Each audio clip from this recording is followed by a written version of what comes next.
Itong hawak ko po ay vinyl sticker. Yan. Ididikit ko po yan dito sa frame ng bike. Paano nga ba ang pagdidikit ng sticker sa frame ng bike? So, ang pagdidikit po ng sticker ay meron po tayong dalawang klaseng pamamaraan. Meron po na nagtitimpla po ng shampoo sa tubig, then lalagay sa spray bottle, i-sprayan po muna yan. So, babasahin niya ng tubig na may shampoo, at ganun din po itong sticker. Tinutuklap po ito, no, kasi yan ay merong clear sticker. So, magkakahiwalay po yung letters na yan pag idinikit na po sa frame. Pero yan ay kaya po magkakasama sa ilalagyan po ng clear sticker. Ayan po. Para lang sila hindi maghiwa-hiwalay. So, pero itong isang pamamaraan ko ay hindi ko nagagamitan ng shampoo para talagang antimano dikit na. Kasi medyo mahirap din kapag ginamitan natin ng shampoo o ng tubig na may shampoo kasi may kurbada. Mahirap dumikit ang sticker na basa ng tubig na may shampoo. So kaya ito, ididikit ko na hindi nababasahin. Pero medyo mahirap, masaya lang kasi pag nagkamali kayo ng dikit, mahirapan na po tayong tanggalin. So gagamitin po tayo nito, no? Naka-squeegee niya. Siya yung ipangahagod. Ayan. Ito. So ayan, meron siyang parang gamusa, no? Para hindi magasgas. So ipakikita ko po sa inyo kung paano ko po ito ididikit dito. So ito ay may design. So medyo mabigat yung frame niya. Tapos para medyo paliit pa. Malapad dito, paliit. So dito na ako kukuha ng kapantayan sa ilalim. Tapos meron pa siyang parang ano dito, balakang o korte. Gumanong pa siya, kabilaan. So dito ko na ipapantay sa ilalim. Gawa ng medyo parang telescopic siya, no? So unang gagawin ay lagyan muna natin ng masking tape yung kabilang dulo. Yan. Kapraso lang. Then, tiklopin natin tong isang dulo. I-fold natin. Pagdikitin natin, no? Para pag angat natin, ay madali angatin. Hindi siya didikit lahat. So, ididikit natin yan dito. So, ayan, no? Didikit natin. Then, ilalapat na natin to dito. Titignan muna natin kung saan natin ididikit, no? Kung dito, ayan, sesentrohin natin, tapos doon sa ilalim, papantayin natin, no? So ngayon, paano ba ang pamamaraan para maidikit natin ito ng pantay at naiiwasan magkaroon ng bubbles? So ang gagawin natin ay iangat muna natin itong isa, no? Isang side. So ayan, inangat ko muna isang side. Then, ititiklop natin itong papel. Ayan, po-fold natin. Then, pagka-fold, ilalapat na po natin ito dito sa frame ng bike. So, ayan po bale, no? So, paano mapapantay yan? So, yan naman ay makikita nyo. Kakaroon kayo ng imaginary line. Kung ito yung ditikitan nyo, pati doon sa kabila. So, tapat nyo yung ilalim ng eye. So, gitnayin nyo muna, no? Tansyahan na lang tayo. Madali naman tansyahin. So, pagka na-isentro nyo na, so, hanapin nyo lang yung pinakaguhit, no? Yun, no? Meron kasing baywang, no? Ayan. Kailangan pumantay siya doon. So, ang gagawin nyo, pag naipantayin nyo na yan, let's say, pantay na. Didikit nyo to, masking tape, ayan. So, ayan, nakadikit na siya. Kung sa tingin nyo ay pantay na, then, ilalapat nyo na itong isa. Itong letter B, no? Ito inangat nyo. Ilalapat nyo na.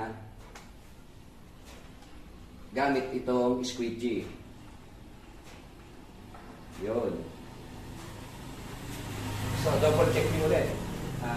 Kung pantay na, no? Baka mamaya ay tabingi o wala sa gitna. So, sa tingin ko, pwede na yan, no? Kasi masyadong palit dito, malapad dito, eh. So, double check kung okay yung pagkakapwesto ng letter B. Kasi aangatin na natin dahan-dahan yan. So, ngayon, putik-putik natin aangatin ito clear. Ilalapat muna natin, no? Lapat muna natin. So, ayan, lapat muna. Then, pagkalapat, aangatin na natin to. Ayan. So, hihilahin na natin itong nasa ilalim. Yung papel, no? Ayan. Hilahin na natin. Yun. So, saka natin ibabalik yan. Dahan-dahan.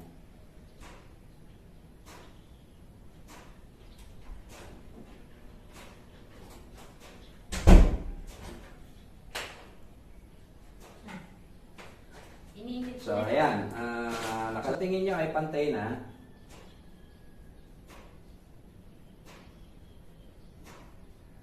Ngayon, kung hindi pa pantay, pwede pa angatin yan kung hindi pa nakadikit. Pero minsan dumidikit na yan, no? Kung hindi pa tuwid, angatin lang natin dahan-dahan kasi hindi pa natin pinipress. So, hindi pa siya dumikit, no? Yun, ang mabigat. Yung letter C na iwanan na, dumikit na. So, ayun ang medyo mabigat. Kasi yung letter C na iwan. So, hindi na natin maiangat. So, babad na natin ulit to. Pinakita ko lang po sa inyo, no?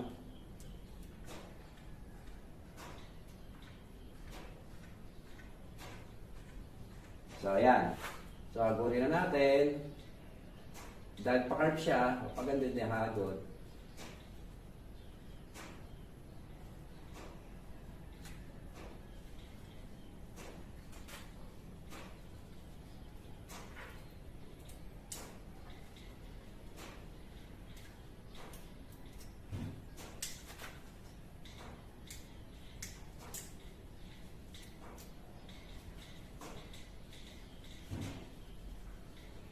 So, press lang natin para dumikit na gusto.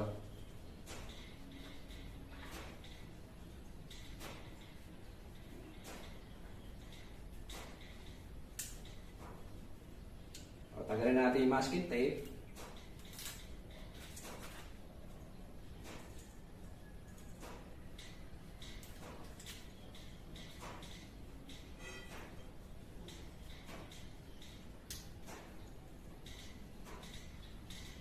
Ayan, pwede na natin angatin itong clear sticker.